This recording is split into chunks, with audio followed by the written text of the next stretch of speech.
En attendant que nous puissions aller au ciel, n'oubliez pas, le but principal c'est d'être là au ciel ce jour-là.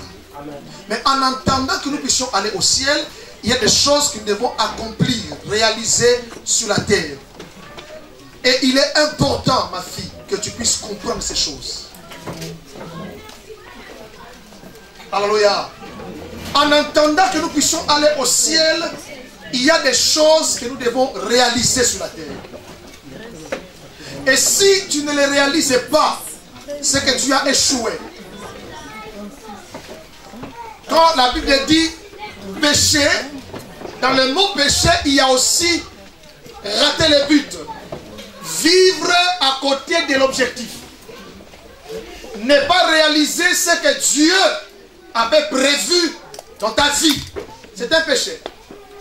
Mourir et ne pas réaliser le but pour lequel Dieu t'a envoyé sur la terre, c'est un péché. Alléluia. Je ne dis pas vivre pour avoir des maisons. Avoir du succès, ce n'est pas la réussite. Il y a des hommes qui sont morts, qui ont laissé des immeubles, mais qui ont échoué. Parce qu'ils n'ont pas réalisé le but pour lequel Dieu les avait envoyés sur la terre. C'est une erreur, mon ami, de penser qu'on a réussi parce que l'église a atteint 10 000 membres. On peut être 100 000, mais échouer par rapport au but pour lequel Dieu nous a envoyés. Réussir, ce n'est pas le fait d'avoir une bonne carrière, un bon boulot, ce n'est pas ça. Il y a des gens qui réussissent parce qu'ils font les activités. Une activité n'est pas forcément le travail. Alléluia. Il y a des gens qui peuvent réussir parce qu'ils arrivent à faire des choses. Mais ce n'est pas ça. Aux yeux de Dieu, ils peuvent échouer. Alléluia. Et on le verra dans cette série sur la vision pendant 3 dimanches importants.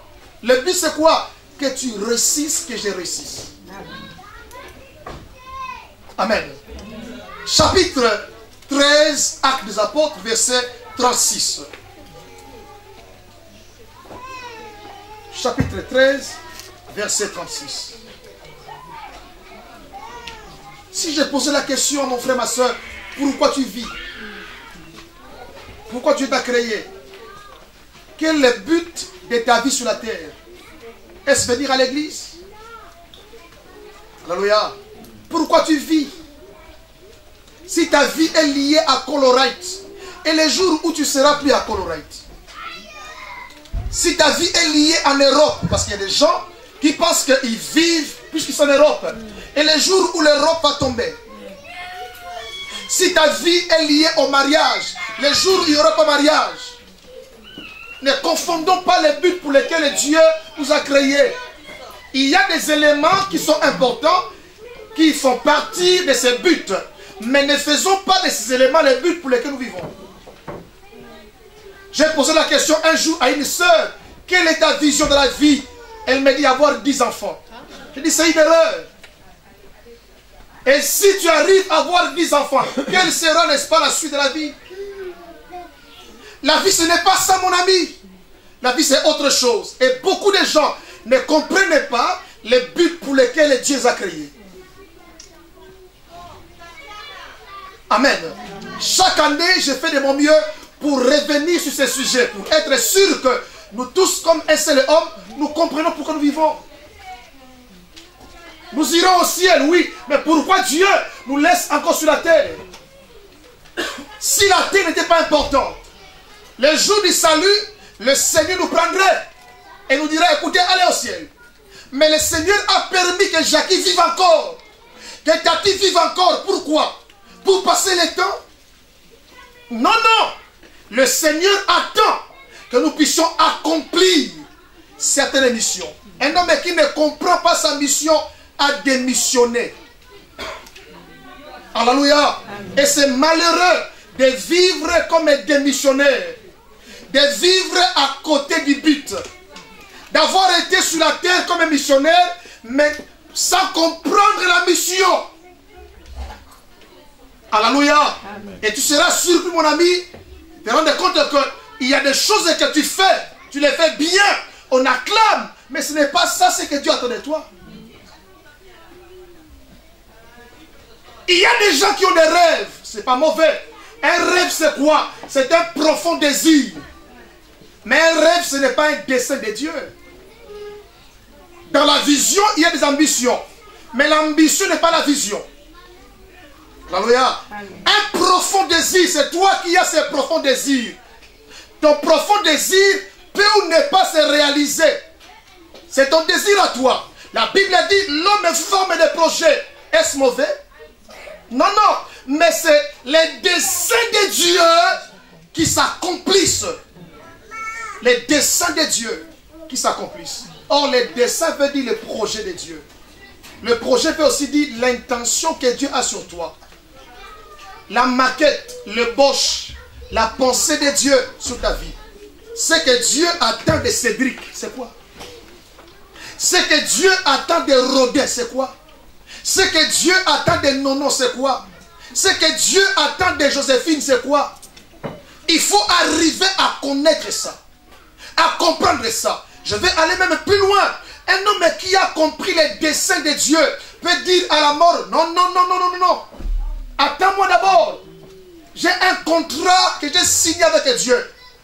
Si la mort venait aujourd'hui, sur base de quoi tu peux te défendre et dire à Dieu, je ne veux pas que la mort me frappe. Ce n'est pas sur la base que je viens à l'église. Sur la base du dessein, du projet, de l'intention que tu as compris de Dieu sur ta vie. Et si ce dessein n'est pas encore réalisé, tu peux dire non à la mort. Le cas de Siméon, il voulait mourir, mais il avait un projet. Il avait compris le projet de Dieu dans sa vie. Il devait vivre pour voir le Messie. Autrement dit, il devait vivre pour témoigner le premier que celui-ci est le Messie. Et cette mission n'était pas facile. Les messieurs étaient fatigués, avancés en âge, mais le dessein de Dieu le retenait. Sur la base du dessein qu'on a compris, qu'on peut dire non, non, non, non, non, je ne partirai pas maintenant. Pas sur la base déjà des enfants que je vais élever. Sinon tu mourras, mon ami. J'ai des enfants et il dira, il y aura leur tante qui prendra en charge. Quand Moïse, c'est pas David, quand Moïse dit, je ne mourrai pas, je vivrai. Ce psaume-là est un psaume qu'on compare à l'expérience au désert. Il dit, je ne mourrai pas, je vivrai et je raconterai les œuvres de l'Éternel. Pourquoi un homme peut se permettre de dire une telle chose? Je ne mourrai pas, je vivrai. Pourquoi vivre? Pas pour se faire voir, mais je vivrai pour accomplir le dessein, le plan que tu as dans ma vie. Dieu a besoin de personnes en logique. Mais Dieu ne peut rien faire aussi sans les gens. Il cherche un homme par qui il va passer pour qu'il accomplisse sa volonté, ses desseins. Et je te dis en défi ce matin, si tu arrives à connaître les plans de Dieu dans ta vie, tu ne seras pas saisissable. Amen. Tu iras plus loin. Beaucoup de gens se sont engagés à la course, mais par rapport à leurs ambitions, ils n'iront pas loin. Lorsque la vie va se soulever, ils n'ont pas assez de provisions. Parce que quand Dieu envoie, il pourvoit. Quand Dieu donne la vision, il a fait accompagner de quoi? La provision. Mais quand toi-même tu t'envoies, tu dois te pourvoir aussi à tes propres moyens. Or, Dieu nous a donné ici, dans nous tous, une mission particulière. C'est parce qu'il y a ton yébi à mon été. Mais je vais te montrer noir sur blanc ce matin qu'il y a des indices qui révèlent que tu as une mission. Alléluia. Et c'est très, très important. Acte 13, 36. Acte 13, 36. Ah, nous ne voulons pas que la restauration soit composée de touristes. Amen. Tu as vécu 60 ans sur la terre, tu n'as rien fait. Et quand tu passes, on n'a aucun souvenir, aucune trace, comme si tu n'étais pas là. Autrement dit, ton absence était égale à ta présence. Quand tu sois là ou pas, c'est la même chose. C'est pas comme ça. La vie passe vite.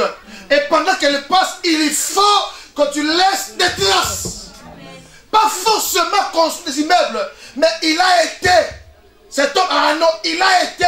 Il n'y aura pas de toi au monde. Il n'y aura pas une autre personne qui sera toi. Il n'y a que toi et toi-même. Mais tu te minimises. Tu ne penses pas que tu es utile. Dieu ne fait rien sans but. Il ne t'a pas créé pour rien. Tout ce que Dieu a fait, c'est pour un but. Même les herbes que nous coupons aujourd'hui, c'est parce que nous ne connaissons pas certaines valeurs qui s'accrochent. Le coltan, autrefois, le minimisait. C'est quand quelqu'un a compris qu'avec le coltan, on peut fabriquer des GSM. C'est alors qu'on a valorisé. Dieu n'a rien fait pour rien. C'est les hommes qui ne comprennent pas encore. En Europe, on a compris qu'on ne perd rien. Tout est recyclable. Ça, c'est l'homme qui a compris. En Afrique du Sud, les vieux me disaient, ils me disent, est-ce que tu sais que les herbes que nous coupons, on peut en fabriquer l'électricité? Les hommes évoluent. Et avec le temps, rien ne sera jeté. Tout sera réutilisé. Tout ce que Dieu a fait, c'est pour un but, mon ami. Alléluia. Pourquoi vivre comme un touriste? Tu quittes ici, tu vas là-bas, tu changes des endroits, juste par plaisir de te faire du bien. C'est une distraction. Un touriste, il va visiter les endroits, non? Un touriste passager. Un touriste, il est fait pour son agrément. Tu n'es pas un touriste. Est-ce que tu sais que le Seigneur compte beaucoup sur toi? Et il regrette que tu perds ton temps en faisant des choses en dehors de là où il t'a rempli d'onction et de capacités. L'homme est comme ça. Tu as la force et l'intelligence de faire l'économie. Tu dis non, l'économie c'est pas bien. Moi j'aimerais faire la médecine. Mais tu n'es pas apte à faire ça. On agit par rapport aux humains. Ma fille, elle est ici, très intelligente. Je lui ai dit pas les mathématiques. Non, non, non, non. Tu es fort en art, vas-y faire les arts. Nous sommes les premiers sponsors, les premiers partenaires à lui dire que c'est bien. Donc quiconque viendra lui dire c'est pas bien, en bouteille. Pourquoi l'envoyer faire des mathématiques alors qu'elle souffre? Pourquoi? Si elle était forte en cela, on l'allait encourager. On n'encourage pas quelque chose que la personne n'a pas. Non, non. Ah non, les gens diront que si elle fait les arts, c'est Azo. C'est quoi Azo? Heureusement, il n'est pas venu ce matin. Il y a un ami qui est venu ce matin de Dijon. Un grand artiste du standard de Chéri Samba. Qui connaît Chéri Samba? Il nous a retrouvés sur le site de l'église. Et m'a dit, pasteur, moi je viens à Gand régulièrement. Quand il y a des fêtes de Gand, je suis l'artiste le plus invité. C'est moi qui expose. Quand je dis, mais ma fille fait les arts. Il dit, je viens, je vais la voir. J'ai profité de vous. Alléluia. Cet homme est venu en Europe, non parce qu'il parle bien français. Il est venu ici, non parce qu'il est beau. Il est venu ici, non parce qu'il est, je ne sais pas moi quoi, mais parce qu'il a compris les desseins de Dieu. Les desseins de Dieu, ce n'est pas prêcher l'évangile forcément. Nous rêvons, quand on dit dessein de Dieu, être pasteur. Est-ce que Abraham était pasteur? Non. David était pasteur?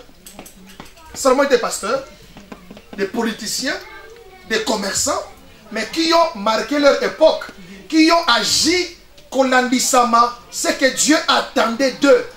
Pour nous, nous sommes bloqués. Quand on dit dessein de Dieu, c'est qu'il faut que j'évolue. Bishop, archibishop, c'est une distraction. Si tu n'es pas appelé à ça, mon ami, c'est difficile. Au lieu que les gens puissent t'aimer, ils vont te haïr. C'est pourquoi? Parce que tu n'es pas à l'office que Dieu te voit. Mais si tu es là où Dieu veut que tu vois, ce n'est pas toi qu'on va aimer, mais le Dieu qui est derrière toi. Amen. Et le souci de mon cœur ce matin, l'autre dimanche, jusqu'à la fin du mois, est que l'église comprenne pourquoi je vis. Tu n'es pas touriste. Tu te réveilles le matin, et puis le soir arrive, le matin encore, et puis le soir arrive, et le matin encore, et puis le soir arrive. Comme si un jour arrivera, j'aurai beaucoup d'argent. C'est une distraction. C'est une malédiction. Écrit dans Deutéronome 28 qui dit, dans la souffrance qui t'atteindra, tu diras que la nuit arrive. Et quand la nuit arrivera, tu diras que le matin arrive. Ainsi va ta vie. Ce n'est pas bien, mon ami. Un monsieur en face ici me dit, je demande que ton Dieu me donne 28 heures. Parce que 24 heures pour moi, ça ne suffit pas. J'ai tellement de choses à faire au point où 24 heures, j'étais béni. Tu dis, voilà un homme qui a compris. Toi, tu veux que la nuit arrive. Vite parce que tu ne fais rien pour ronfler au lit. On a dit une telle prière, Seigneur, prends ses frères, prends la soeur, qu'il parte se reposer au ciel, non? Il occupe la terre quoi? Inutilement. Jésus a dit ça. Pourquoi tu vas vivre? Et de tels hommes deviennent dangereux. Ils critiquent. Quand tu ne fais rien, tu n'as pas un GPS, tu n'as pas une destination, mais tu mets les carburants, tu vas où? Tu remplis ta voiture du carburant. Ah, aucun rendez-vous. Et tu mets les GPS. Mon ami, tu vas où? Tu donnes l'impression de vivre. Tu ne vis pas. Tu es en dehors. Même Dieu est contre toi. Même Dieu, il est contre toi. Même Dieu, il est contre toi. Je dis même Dieu. Tu penses que Dieu aime ça? Le Seigneur est celui qui demande les rapports. Il dit, je t'avais donné des choses. C'est là où la vie n'est pas un jeu. Nous sommes des collaborateurs, des ouvriers avec Dieu. Dieu veut agir sur la terre, mais il cherche des hommes par qui il va passer pour que sa volonté soit manifestée, exécutée. Et tant que tu n'as pas compris ces choses, on risque de t'enterrer. Mais un homme qui a compris ces choses peut rappeler à Dieu, même dans les moments les plus difficiles, que tu m'avais dit. Je n'ai pas encore vu les cas de Acte 13, 36 qu'on va lire. Nous lisons, il dit quoi? Or David, après avoir à son époque servi quoi? Au dessein de Dieu, est mort, a été remis à ses pères et a vu la corruption. Or David n'est pas mort avant le temps. Il est mort après avoir accompli l'intention, le projet, la pensée de Dieu dans sa génération. Ici, on dit qu'il était roi. La pensée de Dieu, je défine, pour David, c'était d'être le roi, de diriger le peuple, d'organiser la nation politiquement. Ce qui était mission auprès de David n'était pas mission auprès de Salomon, son fils. Salomon organisa économiquement le royaume. C'est pourquoi pendant son règne, il n'y a pas eu guerre. Salomon étendit les relations avec d'autres nations. C'était la mission de Salomon, pas de David. David fit la guerre de part et d'autre. On parle de 17 nations qui environnaient Canaan. Et les nations plus fortes et plus puissantes. Jébusiens, Girgasiens, les Kénésiens, tout ce peuple de guerriers. David devait sécuriser le royaume. C'était ça ce que Dieu attendait de lui. Quand David a accompli sa mission, parce qu'il les connaissait, la Bible dit Dieu pouvait maintenant quoi? Pas avant. Or David, après avoir accompli les desseins de Dieu, donc les desseins de Dieu, ce n'est pas devenir apôtre, mais être là où Dieu veut que tu sois. On verra comment les découvrir bientôt là. Être là où Dieu veut que tu sois. C'est ça les desseins de Dieu. Moi j'ai échoué. J'aimais bien être homme d'affaires, mais je ne suis pas homme d'affaires, mon ami. Mais j'aimais bien ça. Hein? Distraction. Alléluia. J'ai dit distraction. J'aimais bien, mais je sais que je ne suis pas homme. Et quand à chaque fois tu seras là où Dieu ne t'attend pas, tu perdras ton temps. Tu perdras l'énergie. Tu perdras les opportunités. Tu feras des dégâts extraordinaires. Parce que tu n'as pas la capacité divine pour faire mieux. Il n'y a pas d'onction là où Dieu t'a envoyé. Là où Dieu t'envoie, il y a l'onction. C'est quoi l'onction? La capacité surnaturelle qui vient t'aider lorsque naturellement parlant, tu ne seras pas fort. C'est l'onction. L'onction, ce n'est pas seulement sur la vie des pasteurs comme beaucoup pensent. L'onction, c'est sur la vie de tout le monde. C'est la capacité surnaturelle que Dieu donne par le Saint-Esprit pour que Joanne arrive à mieux faire. Est-ce que tu sais que ce qui est ballon chez les pasteurs, ce n'est que les ballons de Fampri ou les ballons de Aldi GB. Ça n'a aucune valeur.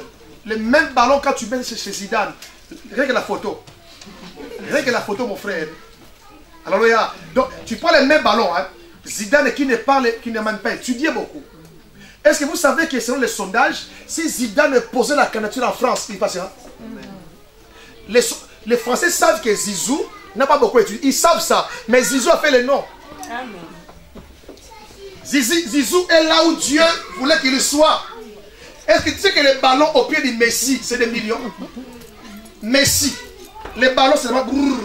Les jeunes filles ici vont tomber. Ah, Messi, même il faut manger les ballons. Et pourtant, c'est vraiment... Même il faut manger les mais il y a passé.